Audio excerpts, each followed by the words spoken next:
Partout, il existe des personnages inspirants, des leaders qui ont défié les obstacles, gravi les échelons, surmonté leurs craintes.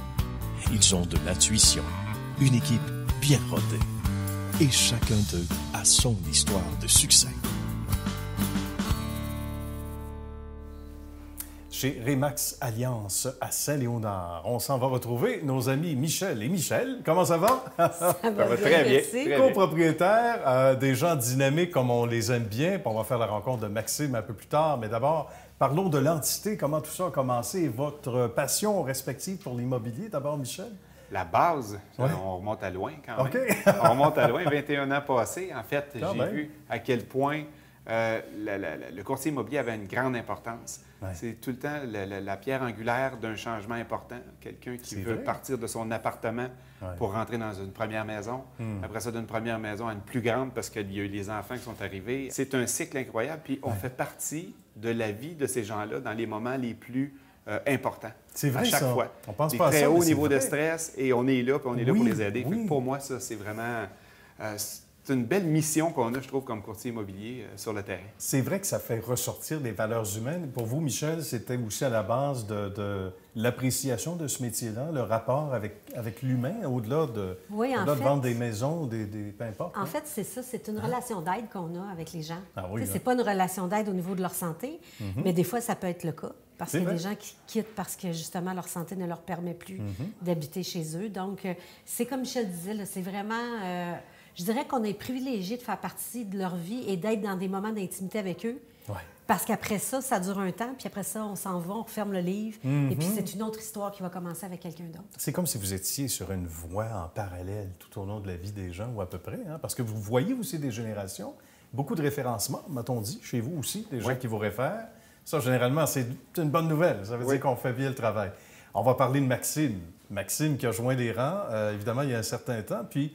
On a été, donc, on peut le dire, privilégié d'avoir pu acquérir Maxime au sein de l'équipe. On va en parler un peu. Maxime, si ça ne te dérange pas, je vais en parler parce que, honnêtement, je l'avais dans mon radar. Tu sais, nous autres, notre métier, c'est de repérer les bons candidats. C'est vrai. Et puis, de loin, bien, on avait vu Maxime déjà.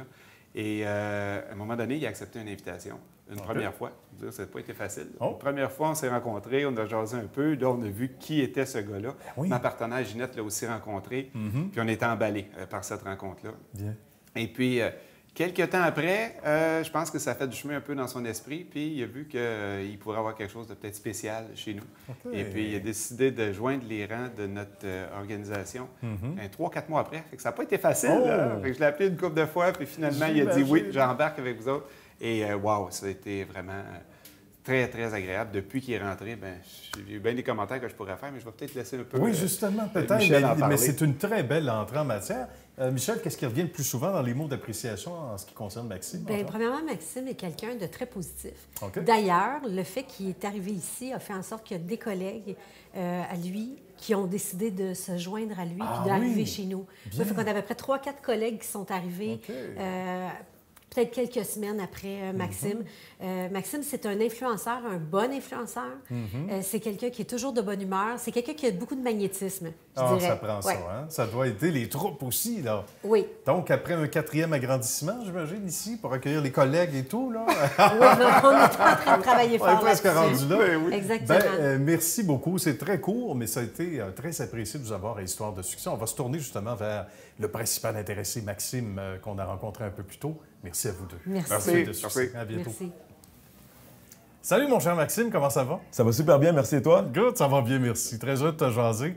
Tu as une passion qui est contagieuse. C'est ce que mes espions m'ont dit. Effectivement. Parle-nous de ton intérêt et ta passion, justement, pour l'immobilier. Comment tout ça a commencé pour toi? Tout ça a commencé, en fait, depuis 2013. OK. Je suis courtier, alors j'ai vraiment une passion pour travailler avec les gens, en fait. Alors, tout ce qui est service, tout ce qui touche le service à la clientèle, le contact avec les gens, c'est ce qui m'allume. Ce sont des pans de vie de ces gens-là qu'on accompagne. Ça, ce sont des valeurs humaines qui viennent te chercher aussi, j'imagine? Ah, bien oui, effectivement, parce que ce qu'il faut se dire, c'est que l'investissement immobilier, c'est souvent le plus grand investissement, justement, dans la vie, justement, d'une personne, d'une famille. Oui. Alors, pouvoir avoir le privilège d'accompagner ces gens-là dans ce projet-là, c'est tout un sentiment d'accomplissement, là.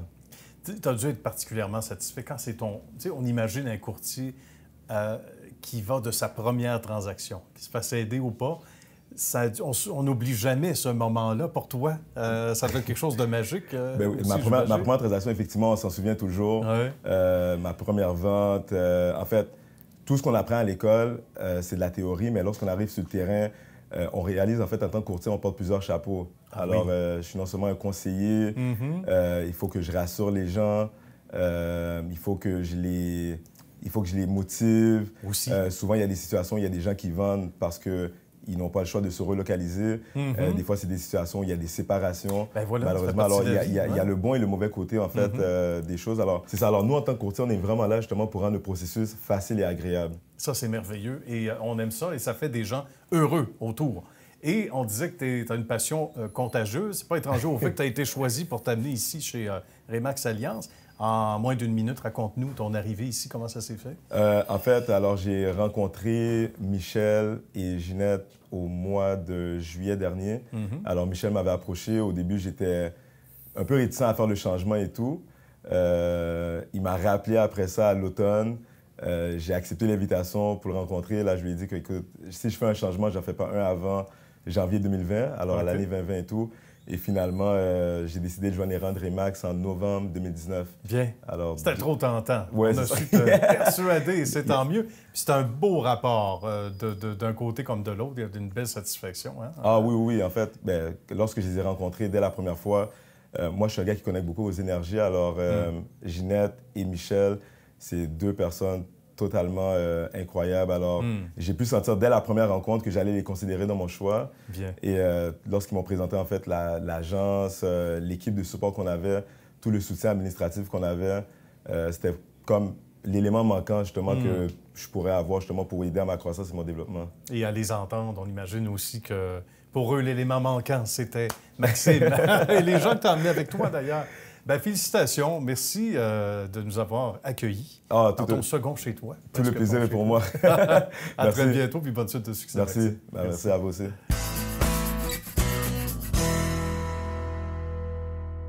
Nous sommes chez Procam Construction, incorporé évidemment avec M. Rémi Boutin, qui est notre invité. Bonjour. Bonjour. Merci de nous recevoir dans vos installations, mon cher Rémi. Une histoire passionnante que celle de l'entreprise. Racontez-nous comment tout ça a vu le jour.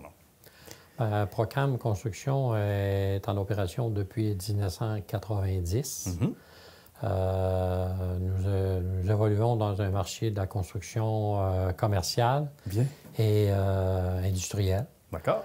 On est un groupe originairement de 6 propriétaires. Bien. Qui venait d'un autre entrepreneur aussi drôle de la Pocatière, de Belle-Fleuve. Okay. Nous avions ouvert un bureau à Montréal, puis quand l'entrepreneur a fermé, on a décidé de se regrouper puis de partir Procam Construction. Ici même? Ici même, à Boucherville aussi. Pas à le même endroit ici, mais juste un peu plus loin. Mais on est parti en 90 Procam. Bien.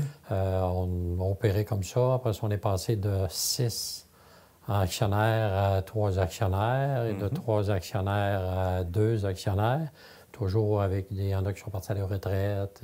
Ça, c'est un roulement normal. Hein? Exact. Un autre avait d'autres ambitions, ont décidé d'aller dans d'autres choses.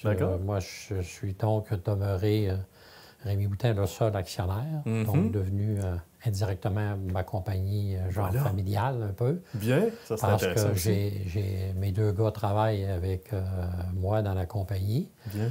Fait que quand je suis tombé toute seule, là, j'ai commencé à débuter ce qu'on appelle l'initiation des certains employés cadres à l'actionnariat. Bien.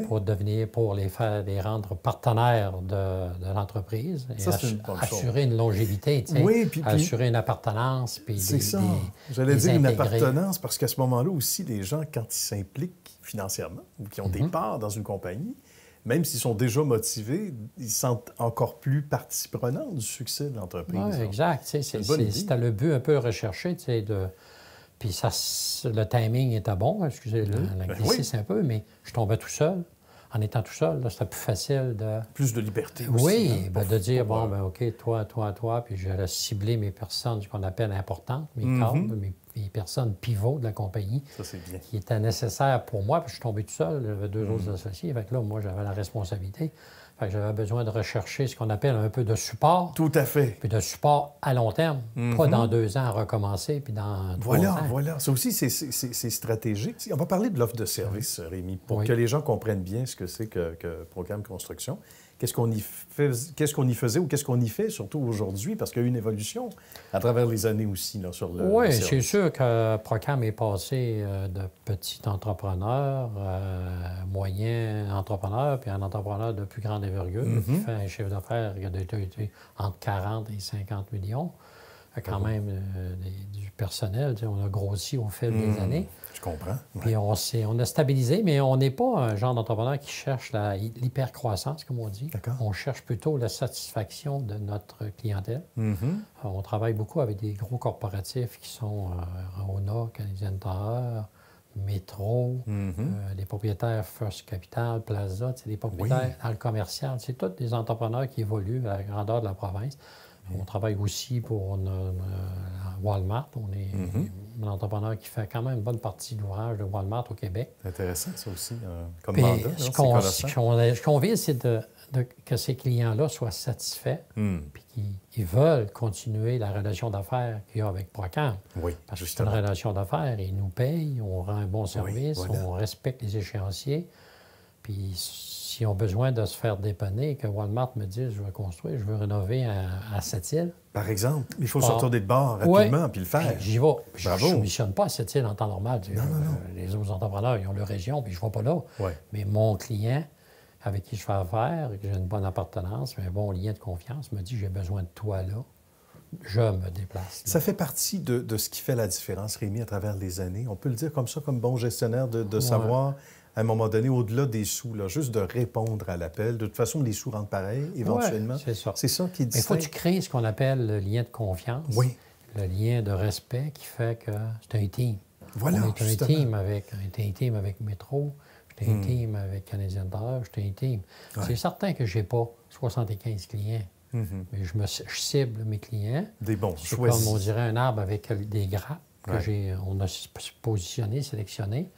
Puis ces grappes-là m'emmènent de l'eau au moulin de ma compagnie à chaque année.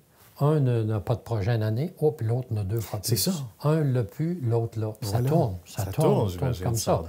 Puis bien entendu, on veut accroître notre chiffre d'affaires, on refuse pas les clients, mais je ne m'embarquerai pas avec un nouveau client puis délaisser un client qui m'a secondé, qui est avec moi depuis 1990. Justement. Non. Là, vous comprenez mieux pourquoi Procam a ses lettres de noblesse à travers les années. Évidemment, les gens saisissent encore mieux pourquoi Rémi est assis devant nous aujourd'hui à Histoire de succès. Qu'est-ce qui nous rend le plus heureux de toutes ces années, de ce qui s'en vient également? Quand on regarde un peu dans le rétroviseur et on voit tout ce qui a été bâti, qu'est-ce qui nous rend fiers comme dirigeants? Ben moi, c'est notre équipe, mon équipe au complet. Puis je me sens fier en disant, je suis prêt à lui donner la relève, passer le flambeau. Puis cette équipe-là est à point. Elle est à point, fait que je suis fier, puis je sais que je vais pouvoir continuer, même après, à faire le tour, puis je vais toujours voir le nom Procam. Toujours la même fierté de voir Procam, qui dessert ses clients, puis je ne serai pas gêné de rentrer dans un métro, dans un Walmart. On a participé à cette construction-là. Exact. Fait que, on essaye. Québec, c'est Québec. On essaye de croître, puis de respecter tout le monde, puis d'être respecté. C'est ce qu'on vise beaucoup, beaucoup. Puis je suis très fier encore de toute mon équipe. Puis ça soit... c'est une bonne machine, comme on dit. Ah oui, aucun doute là-dessus. Puis bravo encore une fois pour ce beau succès, Rémi Boutin. Merci de nous avoir reçus chez vous. Je sais qu'il y a un agenda bien chargé pour tout ce beau monde ici, donc c'est d'autant plus apprécié d'avoir pris quelques minutes pour nous aujourd'hui et bonne suite de succès. On va travailler fort là-dessus. Merci beaucoup. Merci.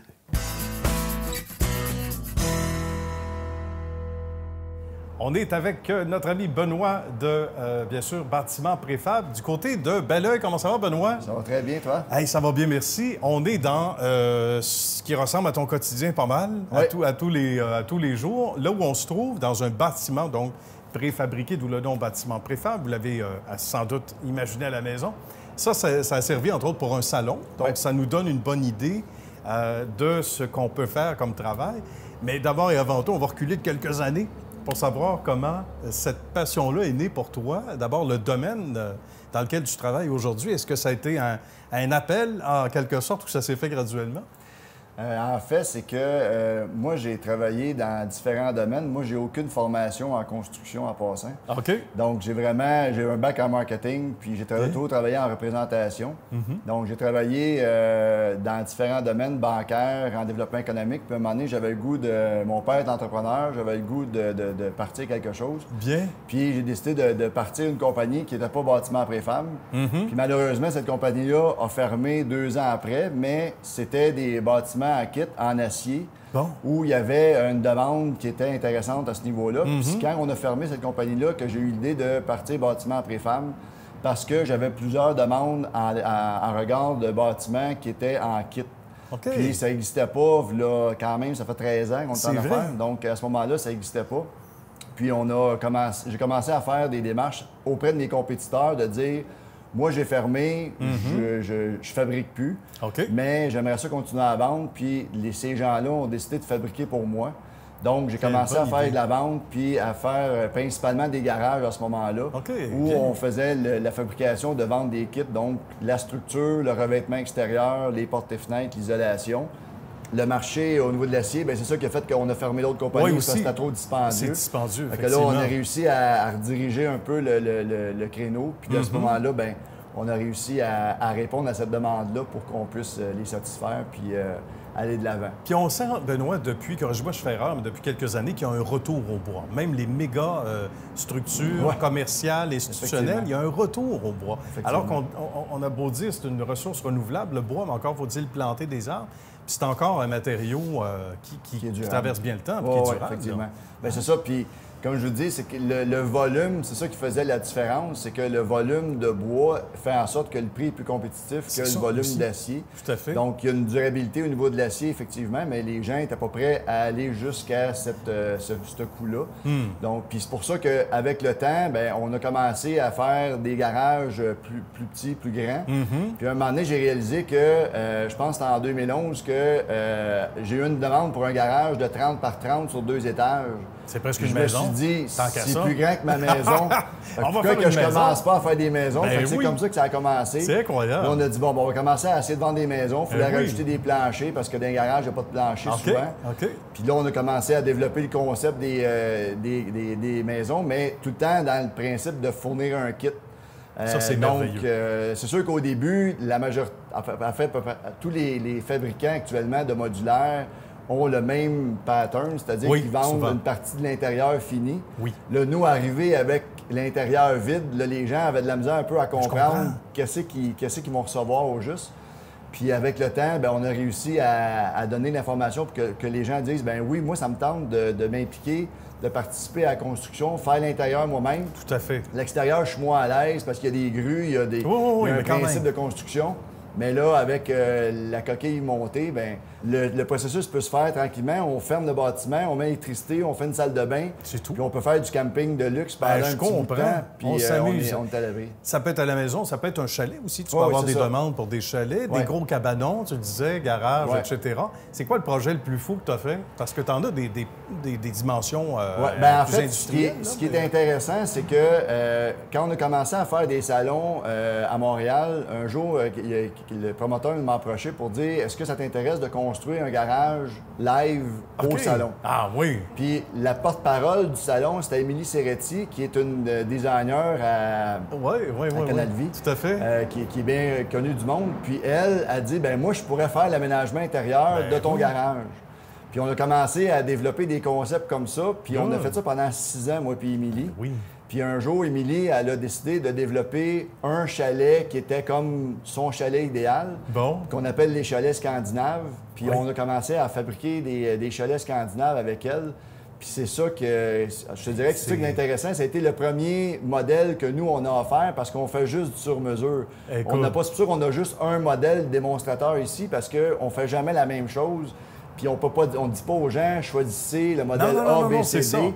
C'est vraiment du sur-mesure. Fait que là, les modèles scandinaves, c'était la première fois qu'on avait notre gamme de produits à nous. Fait que c'est sûr qu'à ce bout-là, c'était intéressant parce qu'on l'a construit au Stade olympique pour le montrer aux gens. On l'a reconstruit ici en démonstration à Belleuil. Là, on l'a défait, on l'a vendu. Mais on a développé ce concept-là de chalet scandinave. Fait que ça, c'est une belle progression au niveau de notre entreprise. Parce que là, on avait à offrir un modèle particulier là, qui était défini. Qui est assez unique. Puis on demeure quand même en forte majorité à faire du sur-mesure. Puis juste pour continuer là-dessus, c'est que l'année passée, on a été approché par Écohabitation pour faire des modèles éco-énergétiques. Okay. Donc, c'est des modèles où le facteur d'isolation est le double de ce que le code du bâtiment demande. Ah bon? Donc, au lieu d'avoir une structure en 2x6 comme ça, remplie de laine avec un polythène et une forente, là, on fait des murs en 2x12. Donc, c'est 12 pouces d'épais remplis de cellulose. Puis les verres, au lieu d'avoir des portes et fenêtres en verre double, c'est du verre triple. Donc c'est vraiment... T'es isolé donc, au maximum. Des maisons de 1500 à 2000 pieds carrés, ça coûte en bas de 1000 $ par année d'électricité à chauffer. Imagine, il y a toute une récupération. C'est fait sur mesure. On va inviter les gens à aller voir ton site Internet, mon cher Benoît, en terminant. Bâtimentpréfab.ca. Tout simplement. Puis l'an passé, ce qui était le fun, c'est qu'on a réussi à livrer aux îles de la Madeleine. Donc, quand même! Donc, on livre en Ontario, Nouveau-Brunswick, mais là, les îles de la Madeleine, c'était... C'est spécial, là. Pas oublié les clous. Non! Voyage coûte cher. Merci beaucoup, Benoît. C'était un plaisir. Bravo. Félicitations pour ton beau succès. Merci. Lunettes Dépôt a pour mission d'aider les adultes qui effectuent un retour à l'école et dont la situation financière est difficile, pour leur permettre de se concentrer sur leur réussite académique, la tête tranquille. Visitez le site web lunettes-dépôt.ca pour de plus amples détails et pour connaître l'emplacement le plus près de chez vous. Lunettes Dépôt, pour une meilleure vision du futur.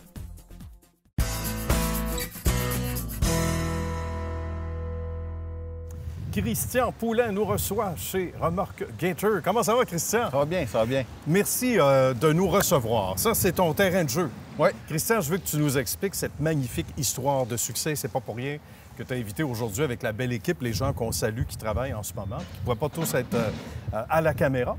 Raconte-nous comment tout ça a commencé à Quaticook, avec un mandat quand même bien différent il y a quelques années déjà. Là. C'est sûr, ça a commencé au départ, c'était avec une remorque.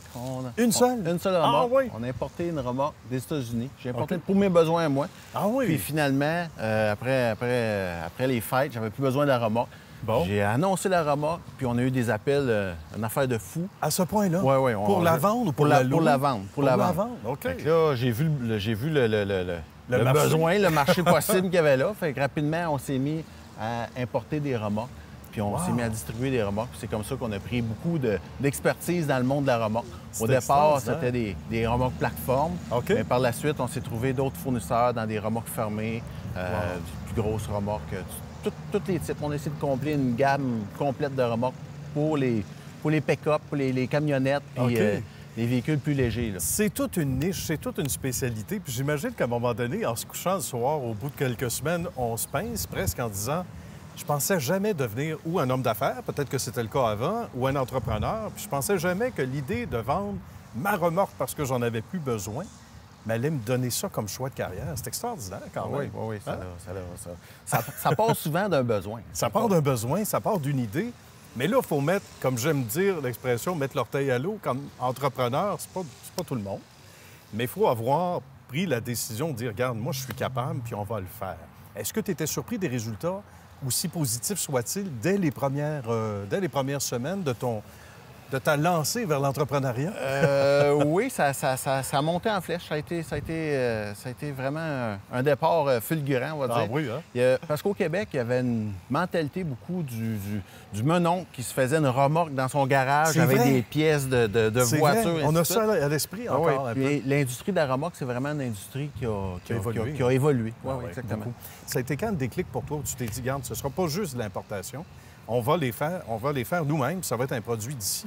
Bien, il ne faut pas se cacher, c'est le taux de change. Le taux de change a fait que, il y a plusieurs années, le taux de change est quasiment venu au pair. C'est vrai. Fait que là, on avait un gros avantage à importer des remorques des États-Unis. OK. Puis moi, je me suis toujours dit, on va se préparer, advenant que le taux de change vire de bord, on va commencer à concevoir. Ça fait des années que je prépare une nouvelle remorque fabriquée ici au Québec pour que, quand le taux de change va se rétablir ou va être à notre avantage, bien, on va pouvoir c'était un peu mon assurance. Ben, écoute, on va dire, de continuer. Puis on a pris tellement d'expertise dans le remorque qu'on a su trouver les faiblesses, puis améliorer les faiblesses, puis développer de quoi de vraiment mieux pour le Québec. Je veux que tu nous parles de l'usine, parce que ça, c'est spectaculaire pendant qu'on voit des images. Raconte-nous, non loin du site où on se trouve à Sherbrooke ici, non? C'est ça. Dans le fin fond, on a plusieurs sites.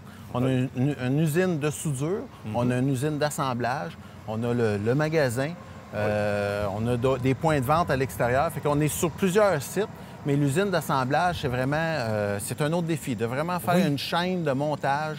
Tu sais, souvent, je dis à des clients, de faire une remorque, la première remorque, bien, c'est un défi. Oui. Après ça, d'en faire 10, 20, c'est un autre défi. Oui. Mais d'en faire 3 continuellement tous les jours, ça, c'est un autre défi. Ça, c'est un autre défi. Ça fait bien des contraintes à réparer. Ben oui, j'imagine. Hein? Oui. C'est toujours pour hier. J'imagine les besoins.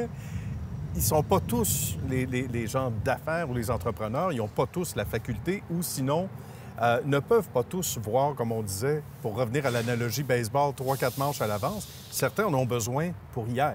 Donc ça aussi, j'imagine que ça fait un défi. Fabricant direct, vraiment fabricant direct, ça a un gros avantage, c'est exactement ça. C'est ça. On a une grosse inventaire pour satisfaire à peu près tout le monde parce que, surtout dans la remorque fermée, il y a plusieurs configurables.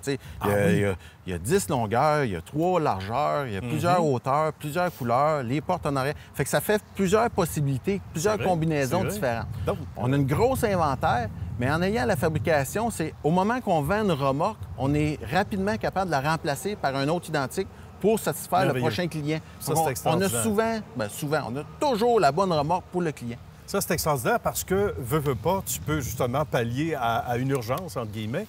Qu'est-ce qui revient le plus souvent dans les commentaires? Je sais qu'ils sont... D'abord, l'ensemble d'entre eux sont positifs. Qu'est-ce que tu entends le plus souvent? C'est l'inventaire. L'inventaire.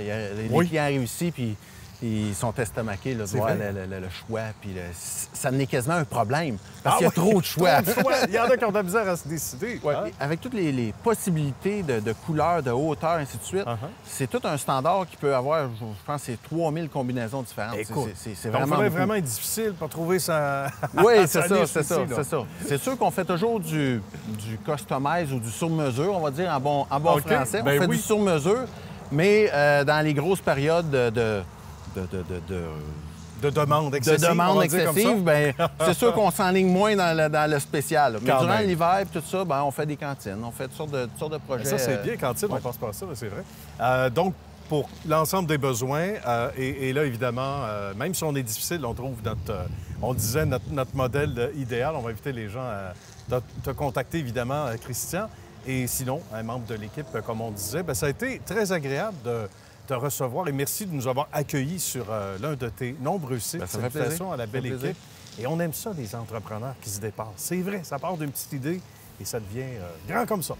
Merci, Christian. Merci beaucoup. Au plaisir.